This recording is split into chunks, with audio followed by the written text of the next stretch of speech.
phase ya kwanza mmejiridhisha imeisha sambamba na imeenda sambamba na mkataba ulivyotaka? Ndio Mheshimiwa Waziri Mkuu, tumejiridhisha. Mmeshazikagua? Ndio Mheshimiwa Waziri Mkuu, tumejiridhisha kwamba awamu ya kwanza imeenda vizuri, na ndio maana tuko na maongezi na mkandarasi ili waje kumalizia phase ya pili. BOQ imefuatwa? Imefuatwa Mheshimiwa Waziri Mkuu. Nani amekagua?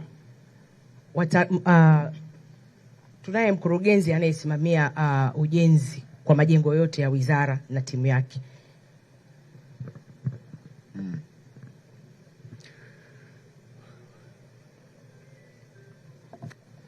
Katibu, mtafutie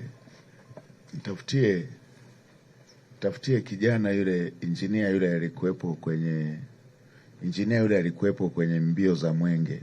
Yule injinia aliyekuwa anatangulia yule. Fuatilia ni mtumishi wa mkoa gani Gunia.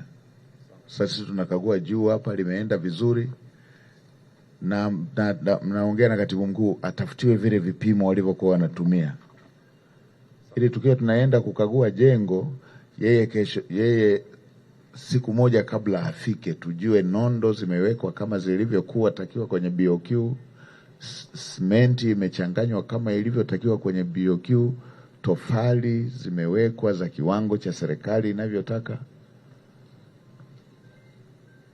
Yes. Tunataka tunapokagua tukisema tumeridhika vile vipimo vya kitaalamu kwamba alitakiwa aweke nondo za ukubwa huu. Vipo vifaa vya kisasa ambavyo bila kubomoa jengo unafanya kinaonesha kwamba nondo ziliwekwa vile vile. Simenti ratio yake vinaonesha kwamba ratio yake ni ile ile. Hiyo ndo njia ya kuweza kukabiliana na wakandarasi ambao wanakiuka BOQ. Kwamba sisi kama serikali tunakuwa tumeshalipa fedha ambayo inaendana na BOQ. Yeye akienda akatekeleza chini ya kiwango, maana yake tunakuwa na fedha ya serikali imepotea, imenufaisha mtu binafsi kinyume na mkataba.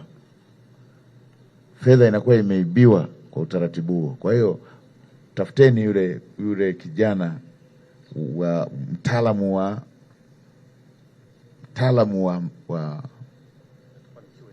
wa majengo. Niliona kazi nzuri wakati wa mbio za Mwenge. Yule alikuwa anatangulia. Mwenge unapofika anakuwa na taarifa zote, lililojengwa vibaya linajulikana, lililojengwa. Tunataka watu na mikoa yote, wakuu wa mikoa wote wapewe vijana wa aina hiyo, ili wasiuziwe mbuzi kwenye gunia. Tunataka ufuatiliaji wa aina hiyo ufanyike kila siku, iwe ni utamaduni wa serikali, sio siku unapopita tu Mwenge. Ndio. Kama wale ni vijana wa Kitanzania na wameweza, na tena wanapita siku chache tu kwenye mkoa, tunaona ubovu. Na pengine maeneo yale Mwenge unakopitishwa ni yale waliojiridhisha hawakukosea, lakini tunaona makosa. Sasa tunataka ukaguzi wa aina hiyo uwe wa kila siku. Kila idara ina watu wa kukagua. Kila mkoa una seti kamili ya kukagua. Idara zote zinazotakiwa kufanya hivyo, za kuchunguza, za kukagua, za kukamata, mpaka na za kuhukumu. Inakuwaje kwenye yale ambayo tumechagua Mwenge ndo utapita hapa ndo yanaonekana yalikuwa na kule ambako tumekuepesha kuna kuwaje? Kwa hiyo ile timu ya kufuatilia kitu gani kimefanyika kama ile ambayo tunaiona kwenye siku za Mwenge, tunataka kila mkoa uwe na seti ya aina hiyo.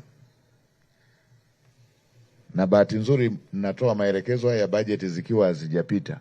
Kama hawana hivyo vifaa waviwekee kwenye kila mkoa, kuwe na vifaa vya kukagua vya aina hiyo. Kama hatuna wataalamu wa aina hiyo, tuombe kibali kwa Mheshimiwa Rais tuajiri mwenye kiwango ya yule kijana aliyekuwepo wakati wa Mwenge, ili kila jengo liwe tested kwamba BOQ imefuatwa, na thamani ya fedha iliyokubalika kwenye mkataba imefuatwa.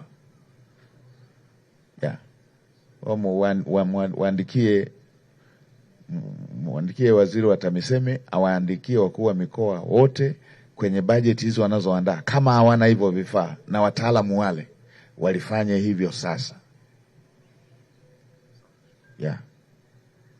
Kwa hapa kwa macho tunaona hii hatua ya kwanza imeshakaa vizuri. Mheshimiwa Naibu Waziri, kimbizeni hii hatua iliyosalia, kwa sababu jengo likishakamilika, hatua hii likiachwa tena bila kukamilika